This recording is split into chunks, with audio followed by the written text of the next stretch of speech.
If you guys can find your seats again quickly. As I said, I've enjoyed my extended vacation here. Thank you, Alan. But next week, back in the saddle, we will begin looking at Genesis. And again, I think you'll enjoy what we're going to be talking about. And also, it really fits in well with our kingdom theology, this view of Genesis. And you're going to see how what Alan's been sharing really fits in with everything that we're going to be looking at in Genesis.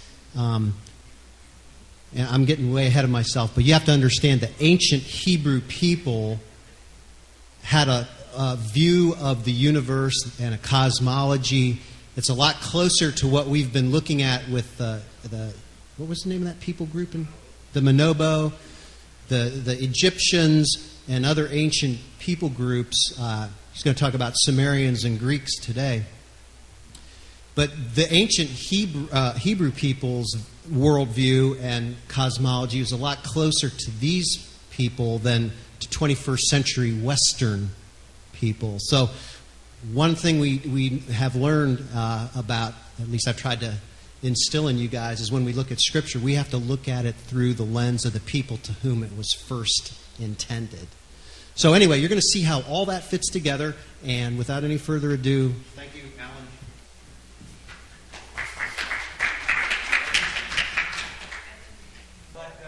Okay, so finishing up the series on man and the universe, study on cosmology, just as a really brief overview. There we go. Basic early peoples were attempting to explain what they saw around them.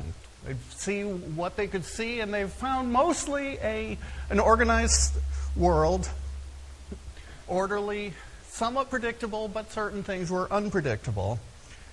And the aspects of cosmology was just an attempt to understand this, interpret this, and in many ways try to get a handle on what was predictable and thus be able to better survive in the world. For example, as we covered last week, the Egyptians would look at the flooding of the River Nile and realize that that was predicted by the rising of the star Sirius with the sun. And so this gave them advance warning of the Nile River flooding. Now, there are basic types of cosmologies. There's the one that focuses on the spirits. This would be the animistic viewpoint, like the Manobo, that spirits inhabit everyday objects and control what happens to them. A theistic viewpoint, like the Egyptians, was more centered around a deity or deities that would create and control objects and events. A naturalistic viewpoint is more of a view that the universe is a grand machine that could be predicted and understood by humans. And so all cosmologies are an attempt to explain the world around us. Okay, today we're going to look at two civilizations, as Gary said, the Sumerians and the Greeks. We'll start with the Sumerians. And this is a group of civilization that's one of the earliest that we have any records for. In fact, the Sumerians, essentially in that area was the development of agriculture, writing, and the founding of some of the first city-states from around 4,000 to 2,500 BC. Now, to put this into context, short pop quiz. Who is familiar with the biblical character of Terah?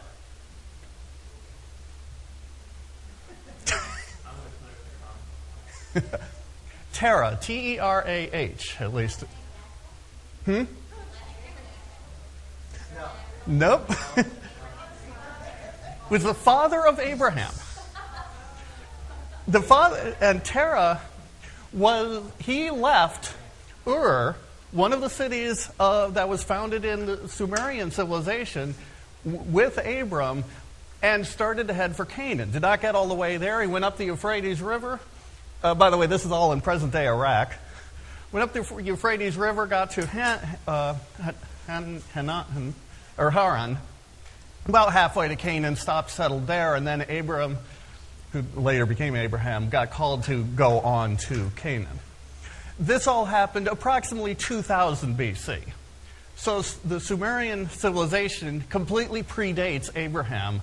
By the time Terah and Abram left Ur, it was controlled by the Babylonians. Or possibly the Akkadians, one of the... But anyway, this is where the Sumerians were. Egypt was just getting started at the same time, far before the pyramids were built.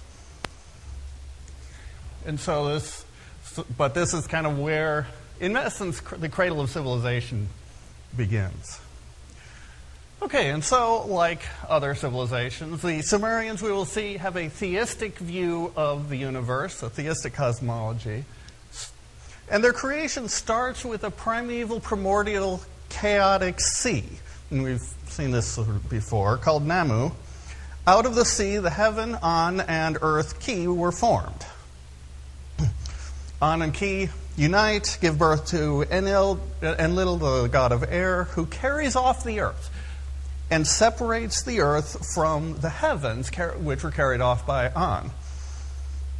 Enlil, god of the air, and Ki, earth, later unite to form the plants and animals. We're still getting where we are. And so, in essence, the separation of the heavens and the earth was due to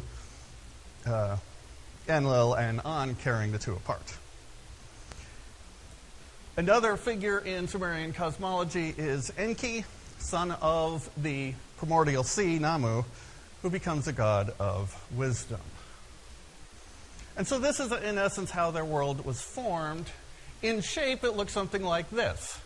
The great sea, Namu, surrounding, in essence, the entire thing, with the earth, Ki, and the heaven, An, as a great dome above the terrestrial earth. The air, or Lil, separating the two, and the boundary between the earth and the heavens, that supported by the air, was actually thought to be a solid dome, possibly made of like tin, but an actual physical solid dome separating the earthly realm from the heavenly realm. And then beneath the earth was the underworld, Kigal, and surrounded again by an underworld ocean, Apsu. The kind of a two-layer, we've got the earth, we've got the heavens above it, separated by the dome. This looks kind of familiar from Manobo, actually. But then we have the presence of an underworld, which was viewed simply as a somewhat dreary, dull place, that's where people went after death. Their spirit would make its way to Kigal and then slowly decay. Kind of a really sort of pessimistic view, but not a underworld of eternal damnation and torture like Hades of the later Greeks. Okay, also in the Sumerian culture, or Sumerian theology, the greater gods had congress and got together and formed lesser deities and actually went ahead and founded cities in the earth and had to work to survive. Unlike you have your typical view of deities that just sit around and have fun, this was, the lesser deities were actually set to work, dredging channels, farming. The greater deities and the lesser all had to eat and drink. It was a very anthropocentric view, an anthropomorphic view of deities. The deities were very similar to humans, just had some more power. The gods basically had to form cities, had to work, and established order in the world. The Me, as they called it, divine orders of civilization from which all arts and crafts and culture would come. Now, as humans do when they're overworked, the gods also kind of got tired of doing all the work, and so set out to form man. Man was formed of clay by a combination of Namu and Enki as servants of God to do all the work. As man multiplied and prospered, they began to make trouble for the gods. They were like, we don't want to do all this work. Eventually were freed from their servanthood by the gods. Now, this is an interesting story that is not unique to the Sumerians, as you will see. The Sumerians, through the Epic of Gilgamesh, is where much of this comes from, had a flood story. The Great Flood in Sumerian times was due to the following. Mankind, at once freed from the servitude of the gods, formed cities, grew in number, grew in knowledge, and started to make a pest of themselves. In particular, Enlil got angry with the mankind for making too much noise. He couldn't sleep at night. You know, you ever have an apartment right next to the college apartments? You kind of know how that works. Yeah, trying to sleep your final the next morning. Too much noise. So Enlil, of course, he's a god, so he decides, okay, I've had enough of this. I'm not just going to call the police and tell them to, turn in a noise report. I'm just going to wipe them out. So he decides to destroy mankind through a great flood.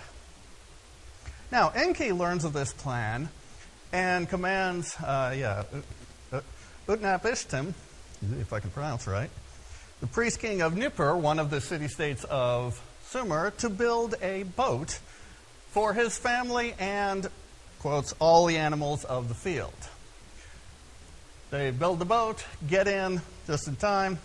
6 days of flood and storm ensue, major flooding, wiping out, in essence, turning mankind back into the clay from which it was formed, and wiping out all of civilization. There we go. On the seventh day, the boat comes to rest on a mountain, and Utnapishtim sends out a dove and then a swallow and a raven, checking to see if the land had dried enough for them to get out of the boat. The first two came back because they couldn't find a place to land. Finally, the raven never returned, and so Utnapishtim opened the boat, released the animals, made sacrifice to the gods, and at this point, Enlil discovers that some humans survived the flood. Now, his idea was to wipe everybody out. He comes along, is rather annoyed at the fact that some survived, but then Enki persuades him that he was a little bit overreacting to the noise issue. And as a result, Enlil blesses Ishtam and his wife with immortality, setting them apart from humans, but then the descendants of these two humans then become modern man.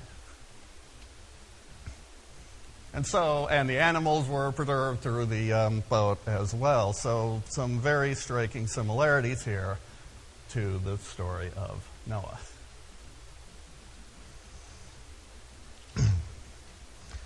Okay, so that's a fairly brief overview of the Sumerian theology. Now we will move on to the Greeks. Located in the Eastern Mediterranean, they'd actually not only inhabited present-day Greece, but had colonized much of the Eastern Mediterranean, even all the way across, and had contact with the Egyptians as well. The Greeks, too, have a theistic creation story. In the beginning, all was chaos, primordial void of darkness.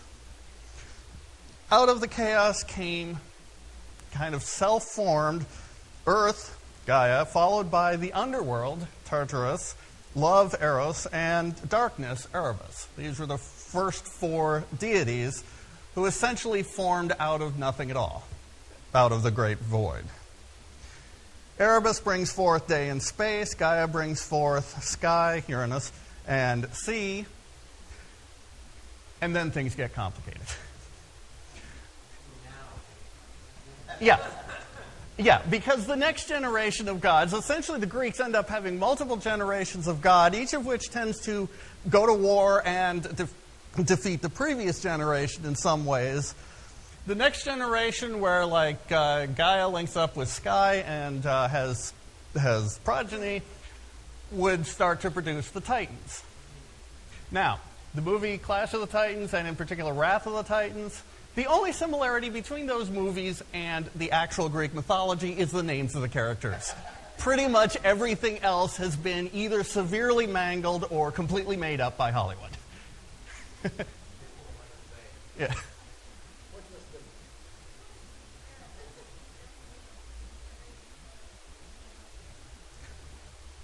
Erebus is darkness. Yeah. Yep.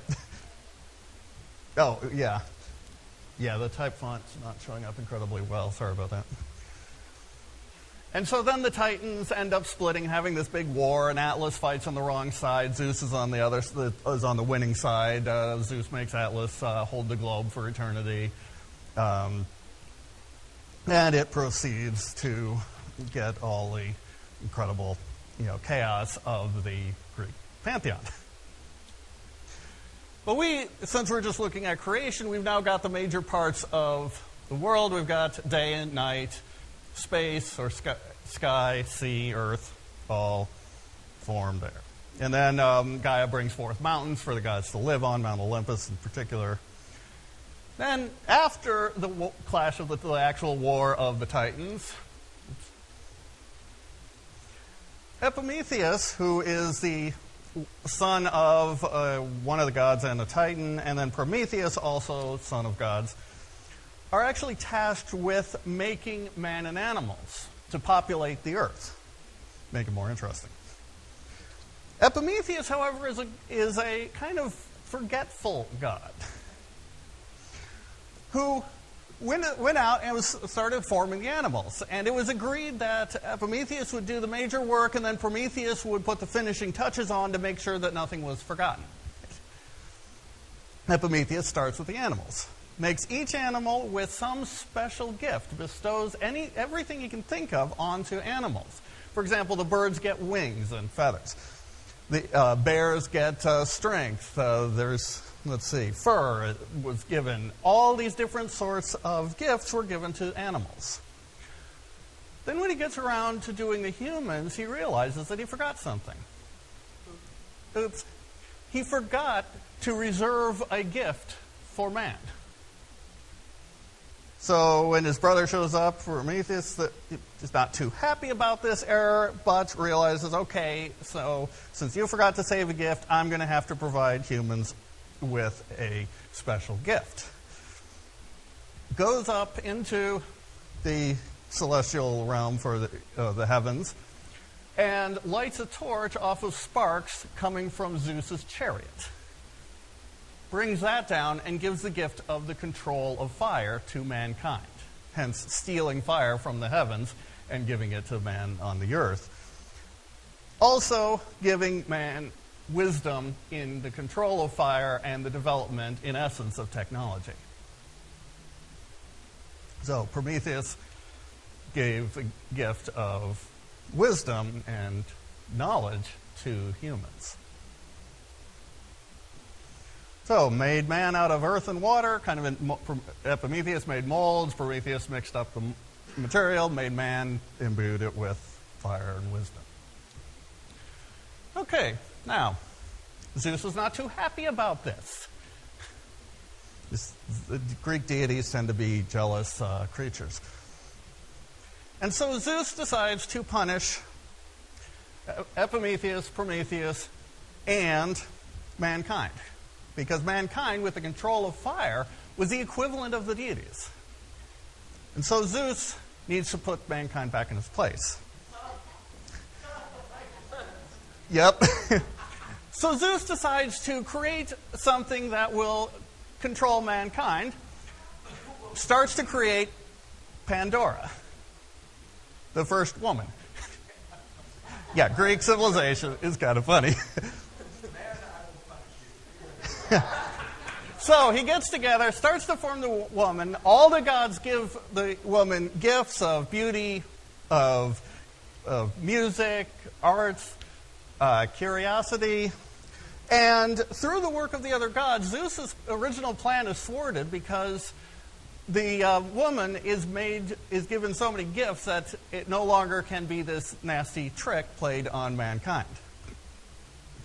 However, Zeus, of course, the all-knowing, knows that his original plan was thwarted, and so hands Pandora a box and says, here's a gift from Zeus. Never open Pandora's box. Uh-oh. And then Pandora is sent to Epimetheus as a companion. Of course, Prometheus finds out about this, tells Epimetheus this is a bad idea to have this person around. Epimetheus says, oh, fine, I'll be okay. And then when Epimetheus and Prometheus are away, Pandora's curiosity overcomes her and she opens the box, letting out all the ills and terrors of the Greek world, along with hope. Hope was also in the box. The one good gift that was in Pandora's box was hope for mankind, as well as the ills and evils of the world.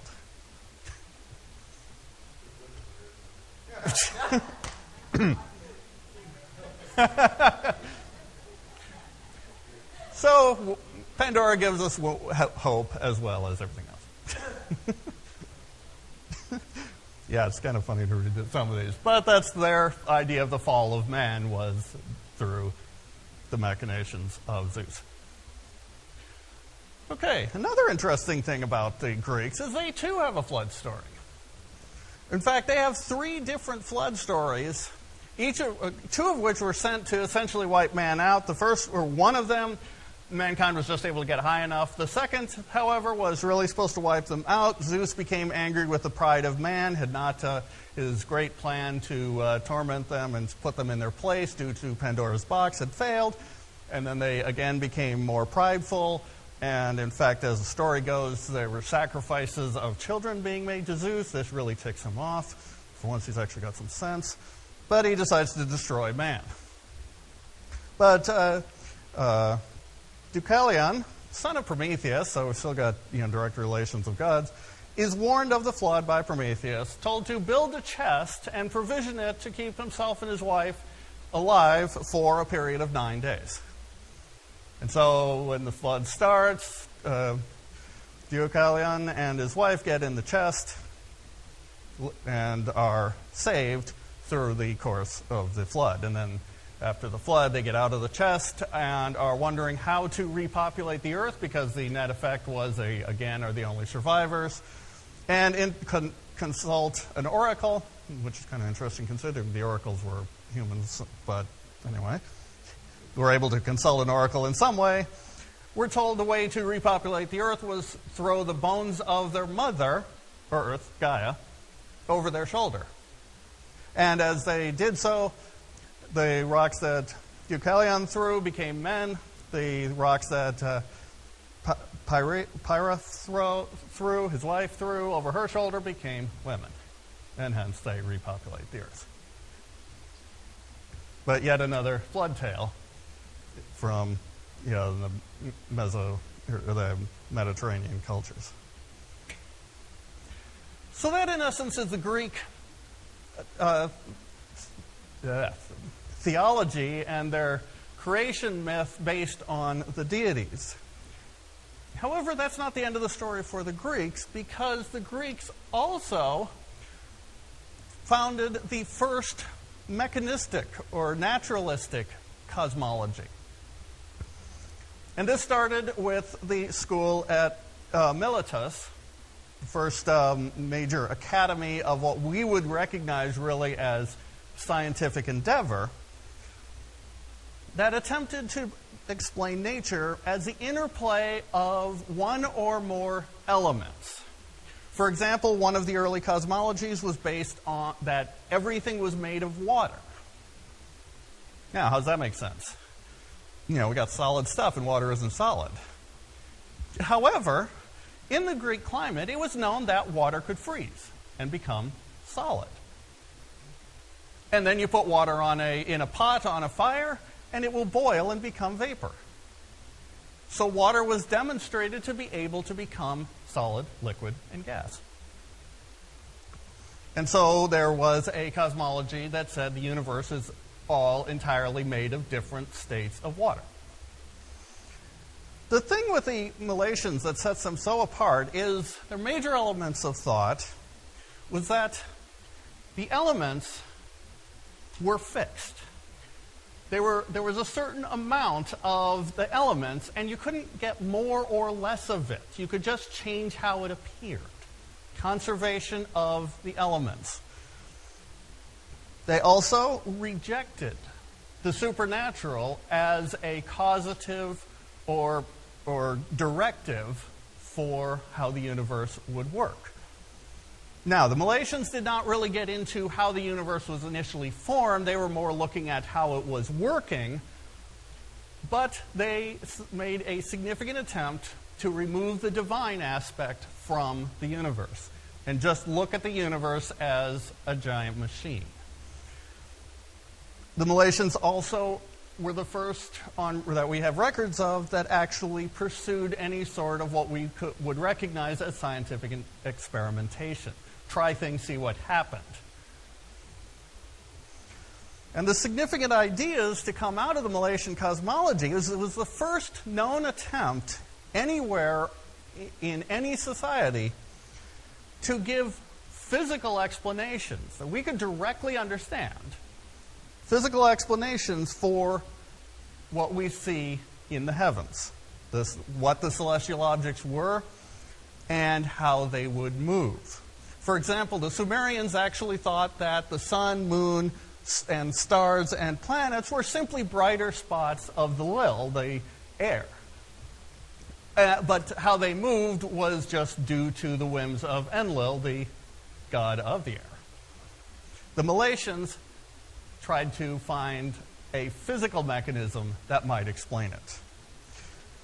The Milesians also came up with the idea of the celestial sphere, that there's this great sphere surrounding the Earth that carries all the stars on it, and so all the stars are at the same distance. An early Milesian universe picture looked like this. The Earth was a cylinder floating in space, surrounded by a giant hoop filled with fire. And holes, or probably multiple hoops actually, and holes within this hoop were stars, the sun. The sun was a bigger hole, so we could see more of the fire. Stars were smaller holes. Actually, this probably would have had the celestial sphere around it, but the hoops would represent the sun, the moon, and planets spinning around the cylinder of Earth. Looks really strange to us today, but it's the first known attempt to provide a non-mythical explanation of the heavens and the cosmos. Because this was something that the Milesians could actually build. Okay, they had some other ideas we won't get into. Continuing through Greek history, a couple of Greek thinkers that had a substantial impact on later Greek cosmologies. First is Pythagoras, of the Pythagorean theorem. He invented geometry. He codified, well, actually Euclid did a good bit too, but Pythagoras came up with some of the basic concepts of geometry, and he envisioned the universe being an expression of that geometry. So the universe was going to be a geometrically harmonious creation. In this, he also is looking at different shapes, and this begins the idea from the Greeks that the circle is the perfect shape because a circle has no end point.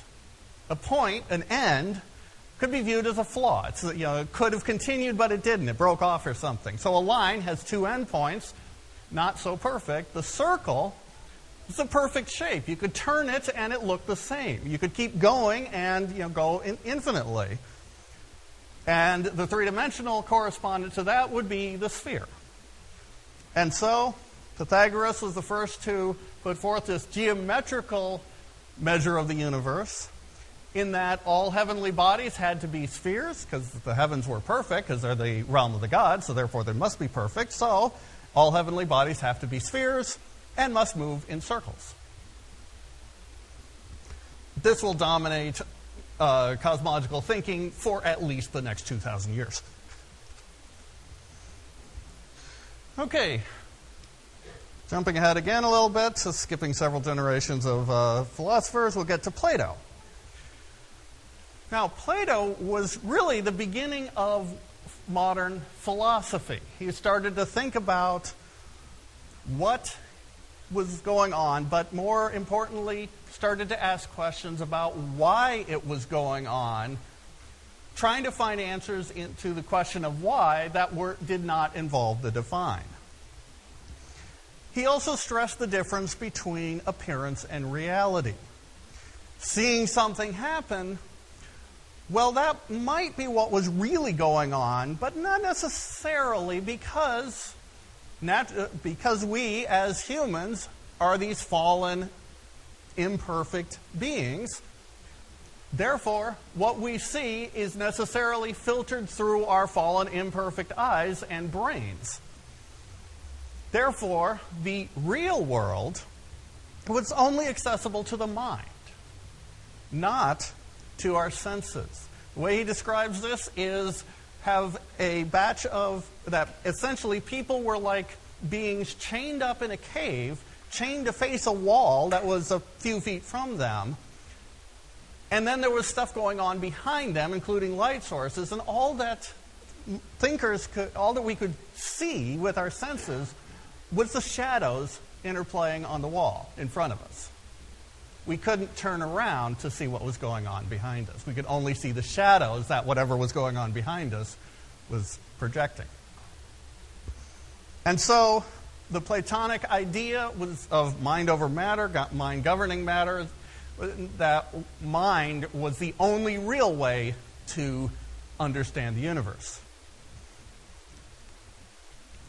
Now, this is a little bit exactly backwards from modern science because under the Platonic system, if an experiment did not exactly meet the idea, as long as the idea made logical sense in its own logical structure, if the experiment didn't match that, well, the experiment's off because that's filtered through our imperfect senses.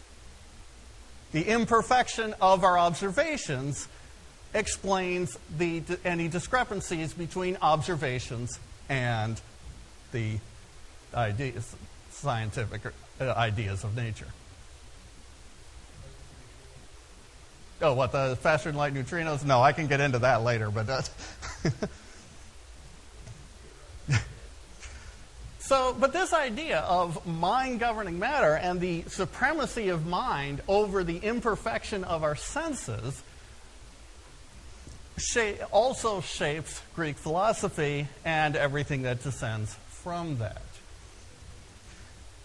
Now, an extension of the Platonic system was his student Aristotle. Again, I can't remember the exact descent, but Aristotle comes up with, in essence, the foundational naturalistic cosmology for the Greeks, only modified now and then, but standing for essentially the next 1,500 years into the Middle Renaissance era.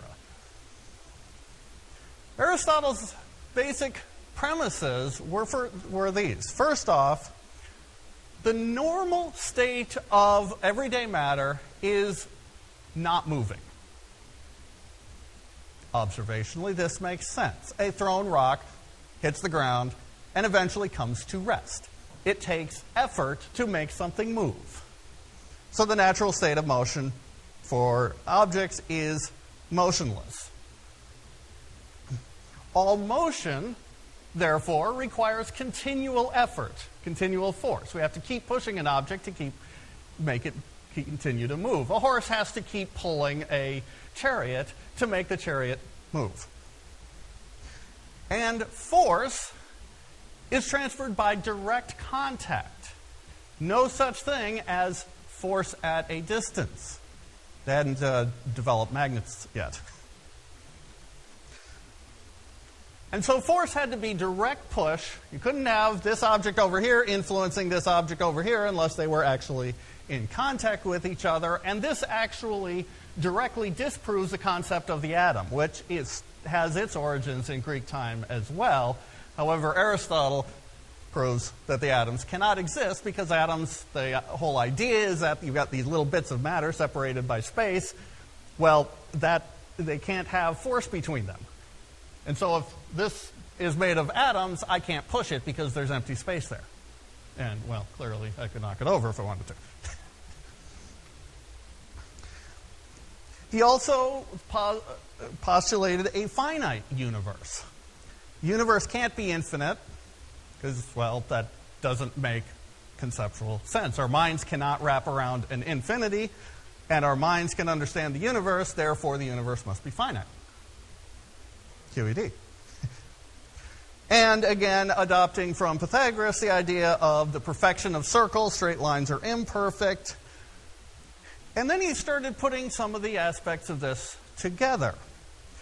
A dropped object always drops in a straight line. The motions on the Earth are all straight lines, so they're imperfect. He is actually, and this leads to some interesting things that we'll get to in a minute. He also had a postulate and, in fact, a proof that the Earth could not be rotating. Also, the Earth was a sphere. The reason it was a sphere is Aristotle comes up with... okay, I'll get to that in a minute, but he's actually said the Earth couldn't be rotating for the simple reason as follows. Okay, I'm in contact with the floor right now. If the Earth is rotating, what happens when I jump? I'm no longer in contact with the floor, therefore I can't be moving because there's no force, but the Earth is still rotating, so I should go slammed into the wall. Because the wall is connected to the floor, which is moving, but I am not, therefore crash. So, the Earth cannot be rotating. Celestial objects in the heavens must be perfect, but therefore only move in circles, adopting from Pythagoras. So, the makeup of the universe, according to Aristotle, is as follows. There's 4 elements that make up the terrestrial realm. You've probably heard of these: earth, water, air, and fire. Pretty close. They must be relatively balanced in terms of their amounts. And some objects that we see are actually made of a mix of elements. Mud is a mix of earth and water, and so forth. By their very nature of being terrestrial or mundane, they must be imperfect, and their natural motion is going to be, if they do move, their motion is towards or away from the center of the universe. Since the universe is finite, the universe has a center.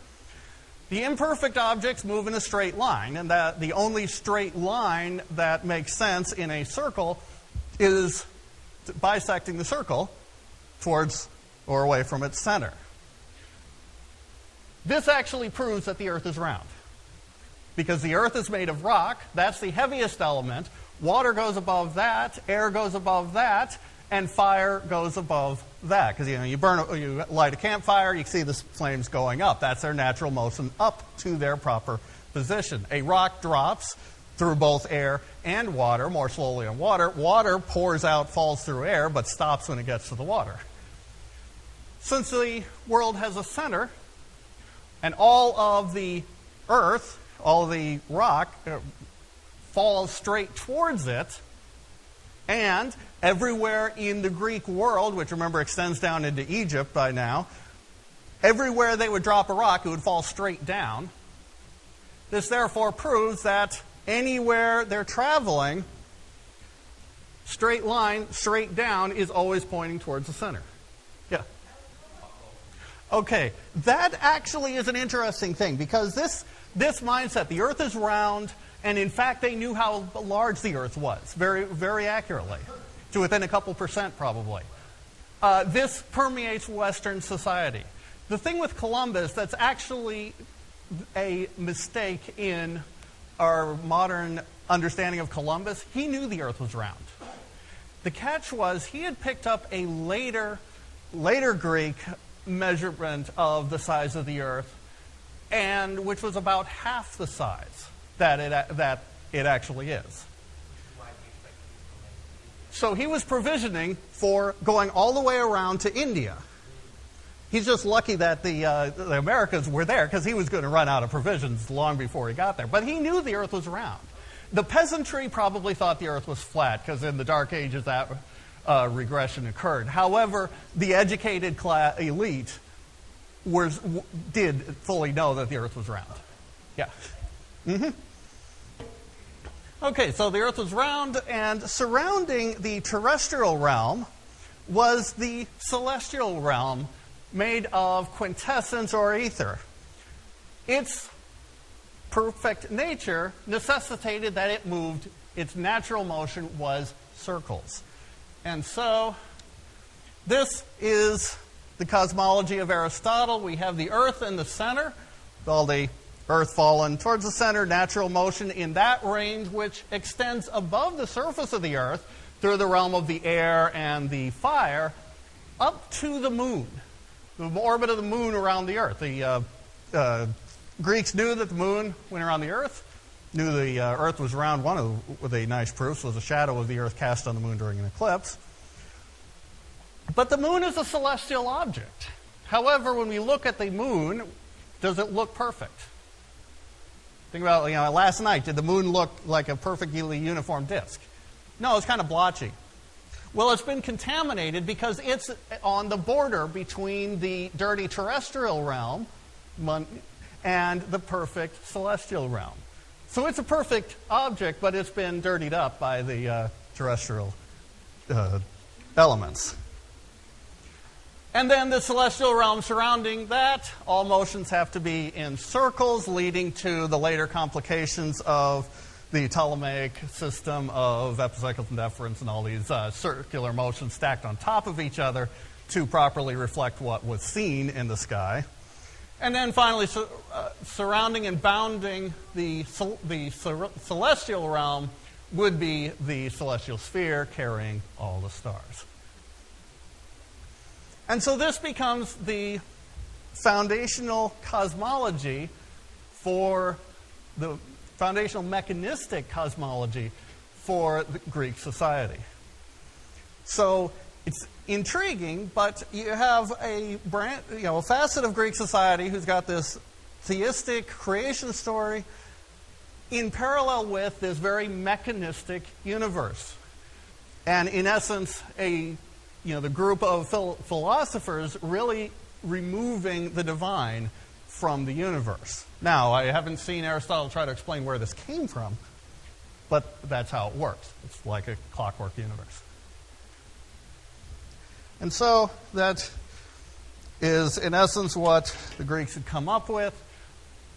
This is then refinements and explaining planets. Basically, the only major thing was to try to explain the exact motions of planets, which do not move nicely, evenly in the sky, and in fact sometimes will appear to stop, back up, stop, and go forward again.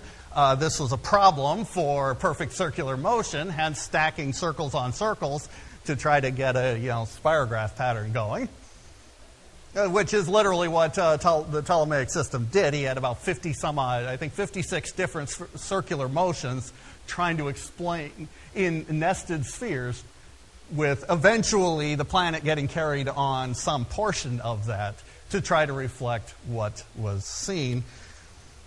And that's essentially as far as the Greek cosmology extended. The Romans picked it up, didn't really advance cosmology much at all. Then the Huns came in, and the various tribes came in. The Roman Empire fell.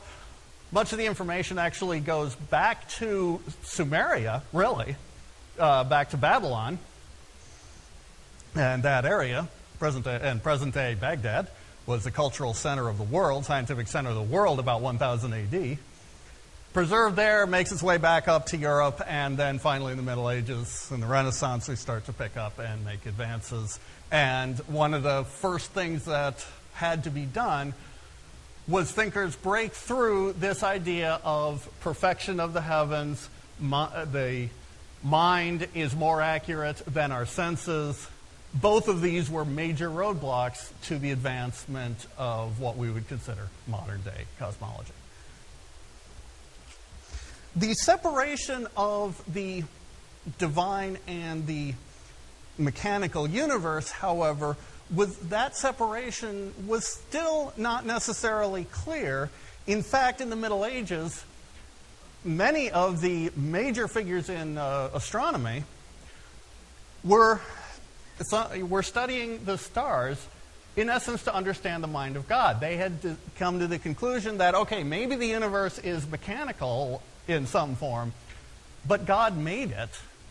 Therefore, if we can understand how he made, what laws he set, like the me of the Sumerians, we can get a better understanding for God. And I think it was Descartes who finally tried to specifically separate and say, no, God didn't have anything to do with this.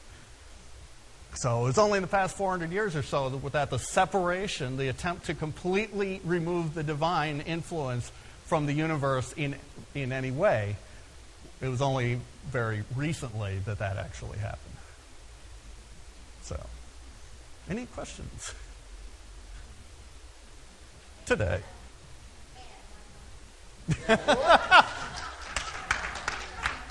Western culture, yes, I would definitely agree. You know.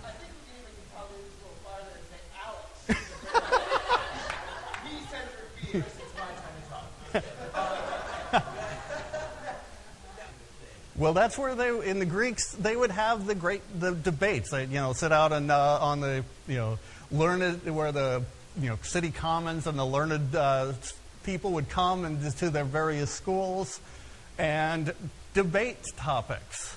And questions would be put forth that students of, say, Plato would have to answer. Like one of the questions that Plato put forth was, how do you explain the motion of the planets? And there would just be debates, and the better debater would win.